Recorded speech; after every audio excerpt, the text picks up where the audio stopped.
Grace here, welcome back to my channel. I know it's not been that long of a while since the last one that I made, because I have actually gone back to doing things the way that I was doing them.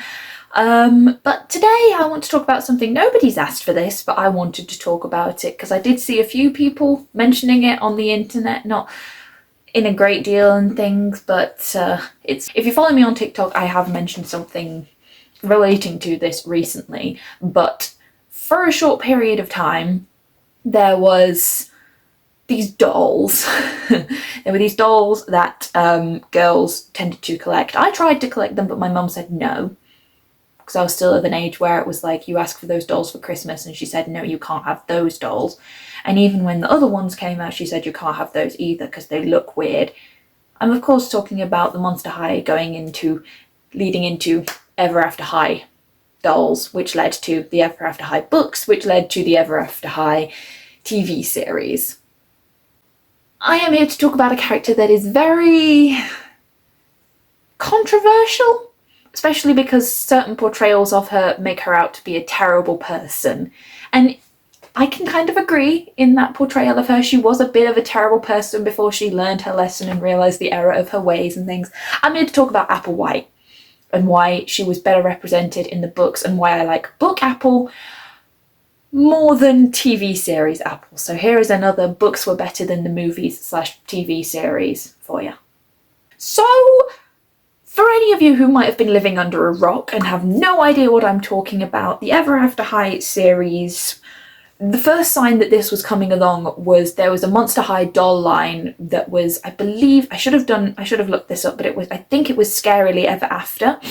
And basically the original 3 dolls that were the main characters and things were suddenly given these costumes to make them look like fairy tale characters, but instead of being traditional fairy tale characters, because they were monsters, there was a twist on them. So there was Draculaura was dressed as Snow White and she was called Snow Bite, which I thought was very clever. Frankenstein was dressed as Cinderella but called Threaderella, and Claudine Wolf was dressed as Red Riding Hood but called Red Riding Wolf. Very clever, very cool, and bringing in fairy tales to the children again. But I believe that caused someone at Mattel to go, wait a minute, what if we just do fairy tales? Because at that time, Monster High became quite controversial. There was a lot of mothers who decided that it wasn't good for the kids, and that apparently having gothic influence and things makes kids goths. It doesn't, but you know, I liked Monster High, but didn't make me a goth, just anyway. And then came Ever After High. There were dolls, there were books, there was a TV series, there were movies, there was a spin-off that wasn't that good. There was all of this. And I was obsessed with the Ever After High series, to the point where I tried to do as much as I could towards it and things. Like, I loved the website, all of it. And I watched the webisodes on YouTube, and then I found out there were books. So you know what I had to do. I had an old Kindle at the time. I don't know if I still have that Kindle. It's somewhere in this room, somewhere, I'm sure of it.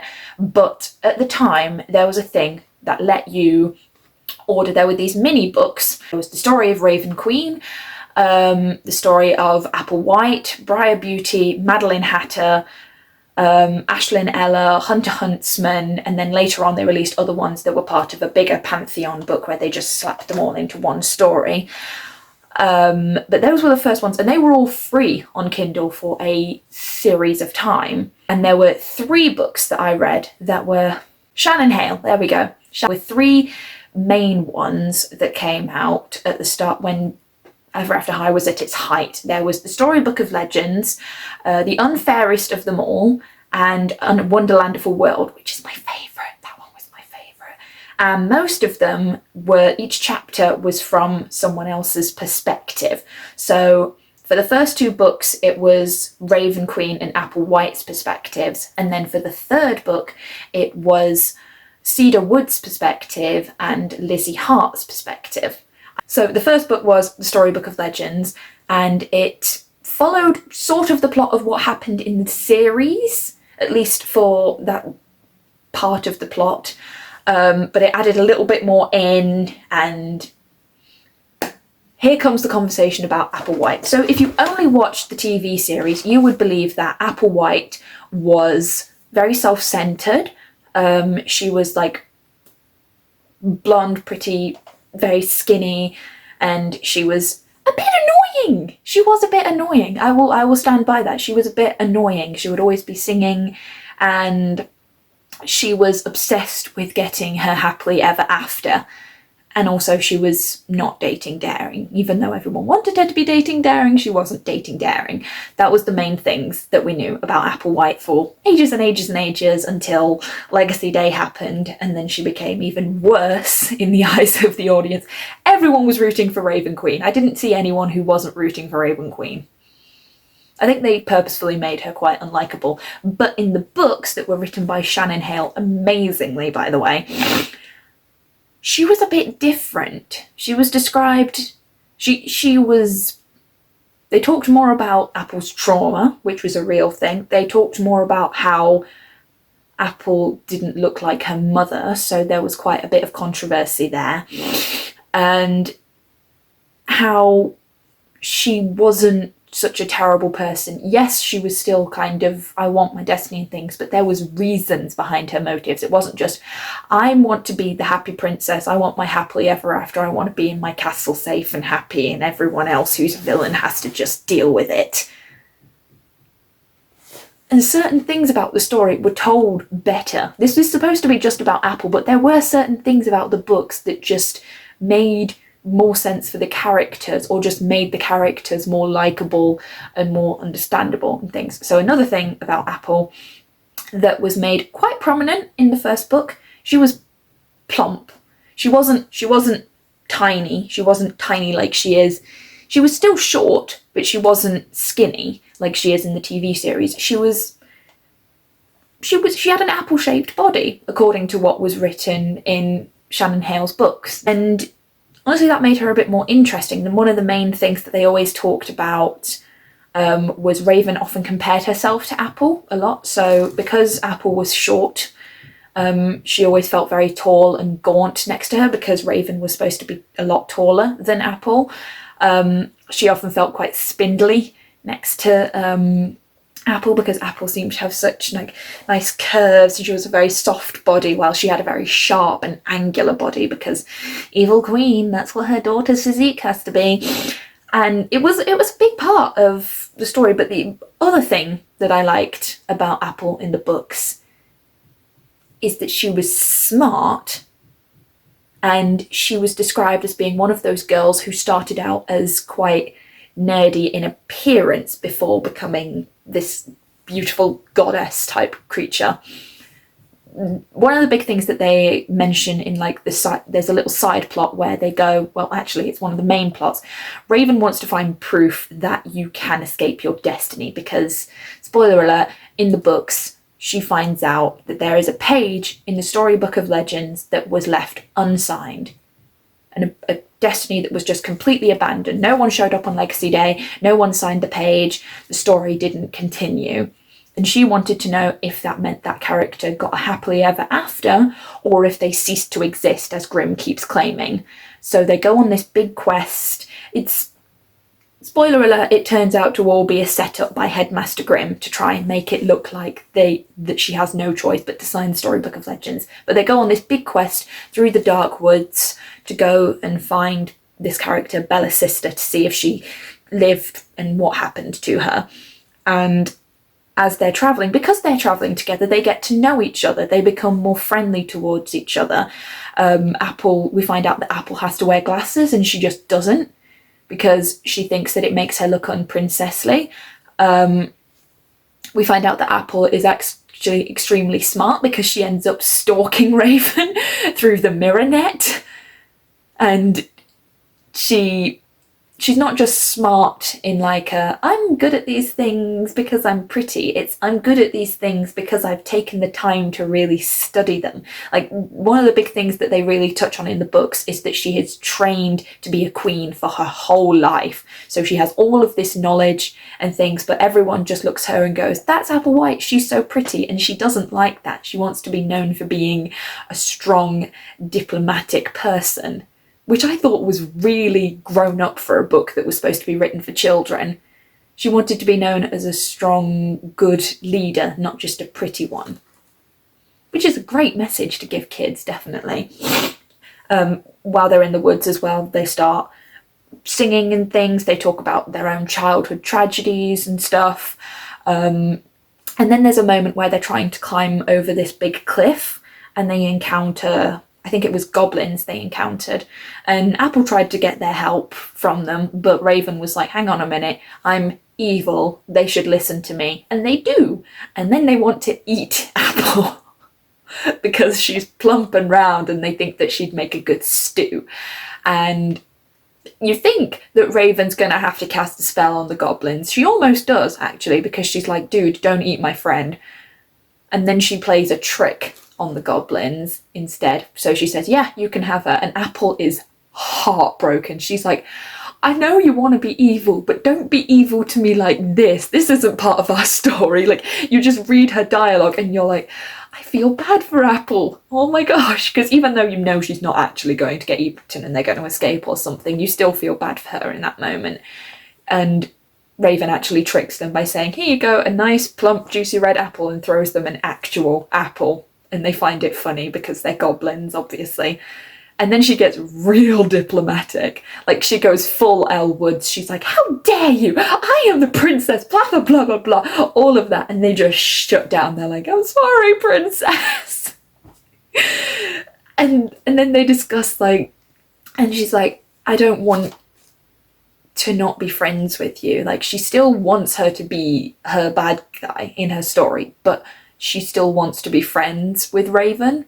And that's where a lot of, I think that's a good place for like the people who were shipping Raven and Apple to see that kind of connection, because she truly does want to be friends with Raven to a point, because I know that she knows that she has to poison her to go to sleep and all that stuff, but she decides that she still wants to be friends with her instead of just like in the TV series where it's just like, we're roommates now and you're gonna have to deal with it. And it is revealed in a bit more detail in the books that she did convince Headmaster Grimm to do that for her. And she does stalk Raven a little bit. She gets Humphrey Dumpty, who is an actual egg in the book. He's described as being an actual egg instead of just being a pale kid with glasses like he is in the TV series. He hacks into the mirror net and gives her access to be able to spy on her through the mirrors at the school, which is, you know, it's creepy. It's definitely creepy. And then there was her story in Unfairest of Them All, which isn't canon to the series, but it was still an important book. I definitely feel like that was a very important book. So at the end of Storybook of Legends, obviously Raven denies her destiny. It's a bit cooler in the book, actually. She doesn't just shut it and all the mirrors smash. She takes the page, she crosses it out with the inky pen, because she finds out that she can actually live in peace, because, spoiler alert, Bella's sister did live, and her sister Brutta escaped through a magic wishing well so that nothing could ever find them. No magic from the Storybook of Legends, whatever magic it held, it wouldn't find them, and they went off and lived in peace. Because, as we find out, the Storybook of Legends is a hoax and holds no real power. Not like in the series where we find out it's literally a fake, it's literally just a hoax. But apparently in the real series, the real one is the real thing, because it all got a bit messy from that point on. But Unfairest of Them All, Royals versus Rebels, they have the food fight that does happen in the TV series, but it happens for a few different reasons, and it's a bit crazier in the book because because the place is magic, the actual magical foods and things get involved, and it turns into a all-out brawl. It is insane, the amount of things that happen in that first scene. I can still remember it so vividly in my head because I read the actual book when it was in my school's library. And so all of these people get given detention and they are told to clean this big cupboard that keeps really important things, which I think was a very stupid idea of Headmaster Grimm's, but honestly, I wouldn't expect any less from him because he is a very stupid man. So they're all having to clean like these important artifacts and things, just clean the whole cupboard, just clean it and things. There's like a flying broom. And then there's something called a unicorn, which is this glass container that holds a very dangerous magical creature that would be the ending of Ever After High and the ending of Ever After in general. And by a horrible coincidence, when the thing falls on the ground and smashes, it smashes in front of Madeline Hatter's feet, just as Headmaster Grimm walks in the door. So they think she is guilty of releasing whatever was in there.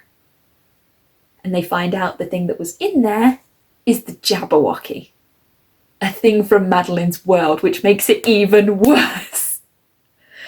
So there's this whole thing about how Madeline Hatter is going to be banished to Neverland, because apparently, they think because it's got land in the name, it's something like Wonderland. And Madeline Hatter is terrified because she's visited Neverland, because they had like a orientation day where they can go and visit people called Yesterday, and she hated it. But she's going to be banished from the school. We also find out in this book that, I think it probably later than the series told us, that Cerise Hood's parents are the Big Bad Wolf and Red Riding Hood, and that she is part wolf, and that this village she lives in, she has to hide her identity. They do this big race between the Bad Wolves and the Riding Hoods in the town. That happens. Whatever. Also, we already know that Ashlyn and Hunter are... It's hinted at in the first book that Ashlyn and Hunter are an item, and that Duchess is a bit terrible, but because Raven has amazing powers of perception. The other thing I forgot to mention in this book is Maddie can also talk to the narrator in the books, so does, and often spoils the plot by overhearing stuff that the narrator says and goes, "We need to do this," and then the narrator goes, "Ah!" It's quite fun.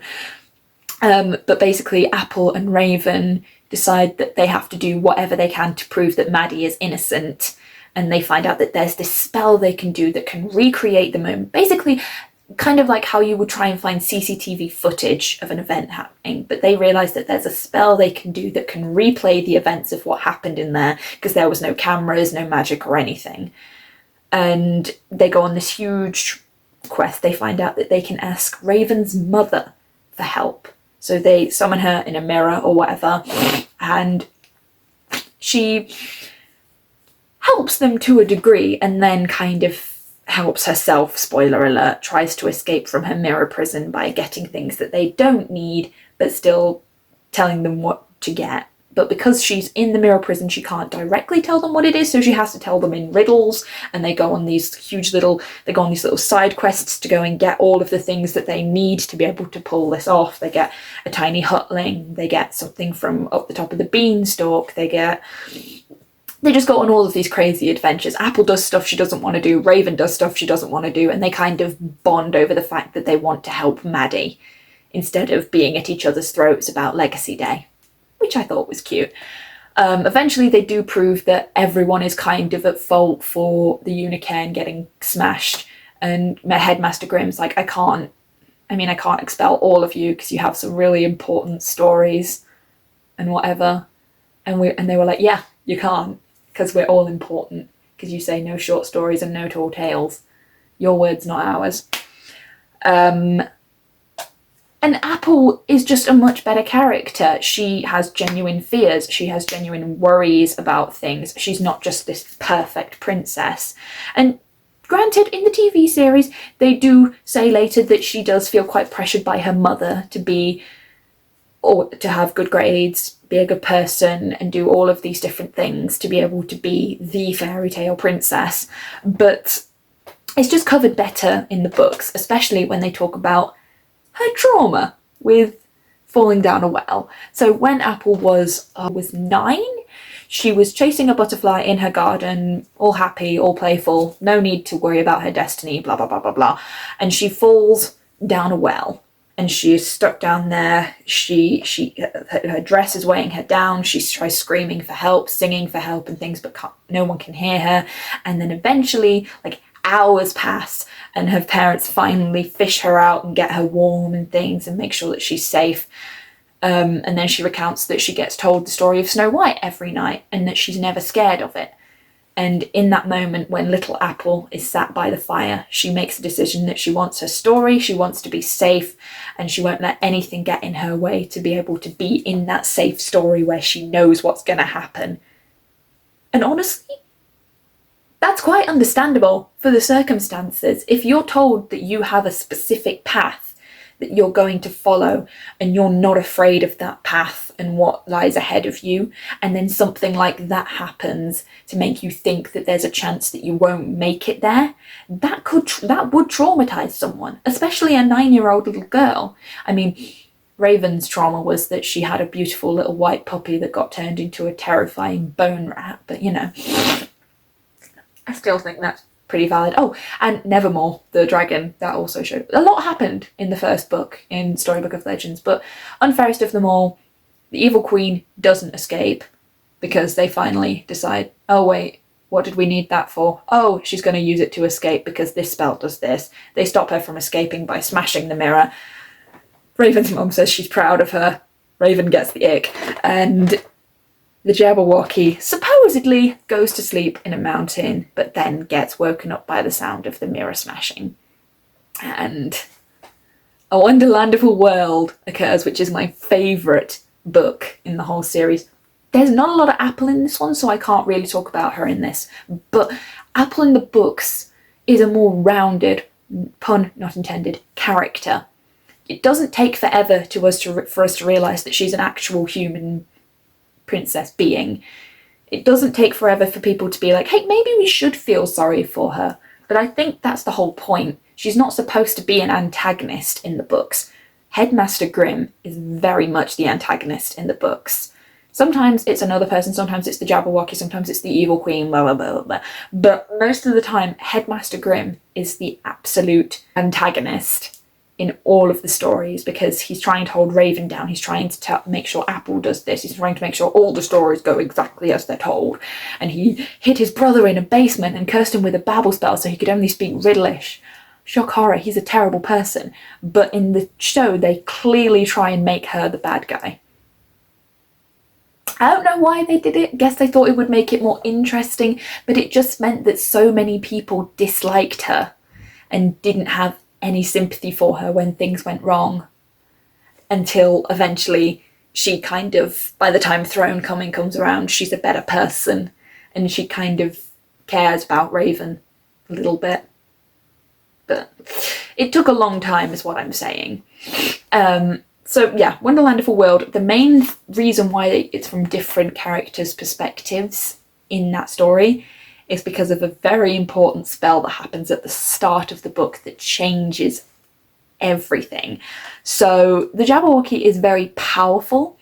I don't know if this was mentioned in the original stories of it, but in at least this interpretation of it, the Jabberwocky was extremely powerful in the fact that he could bend reality to be what he wanted it to be. Very WandaVision, very I want everything to stay the same, which was also terrifying, recounting, but basically his imagination was very literal. Because Ever After High is so normal compared to Wonderland, everything was slightly changed a bit, but in the wrong way. So instead of it being Wonderlandiful, it was just terrifying. Raven became an actual raven. Apple became an actual apple. Cedar Wood turned into a real girl. Yeah. That was quite weird. Cerise Hood turned into a freaking direwolf. Daring was the cutest. He turned into a little beastie, which I think was definitely a reference to the fact that he is actually the Beast from Beauty and the Beast. But it was very weird. It was very weird. A lot of them lost their animateness. It was very strange. The Wonderland characters, so Kitty Cheshire, Lizzie Harts, Madeline Hatter, they all became more sensible headed, so they couldn't understand Riddlish. They became more rational. It was very strange, especially for Madeline, because she doesn't like being rational. It scares her. It's also revealed that Kitty can also hear the narrators and things, and the main thing that happens in Wonderlandiful World is the actual narrator becomes sick with this Wonderland madness, and Maddie has to narrate the story, which is the most fun thing that they could have done with this story. But the main thing is the characters that are still animate and mostly human have to fix everything. They have to try and stop the Jabberwocky. They have to try and get everything back to normal before the teachers lock down the school and basically trap it in a bubble, because that's what they say they're going to plan to do, because they're like, it's all dangerous, so we're just going to trap you all in a bubble unless you can make it out of the building. Hijinks ensue, clearly. But honestly, you just see a different perspective on these characters. Lizzie becomes more human instead of just wanting to chop people's heads off. Daring's quite likeable in the books after a bit. At the start, he does seem like a bit of a...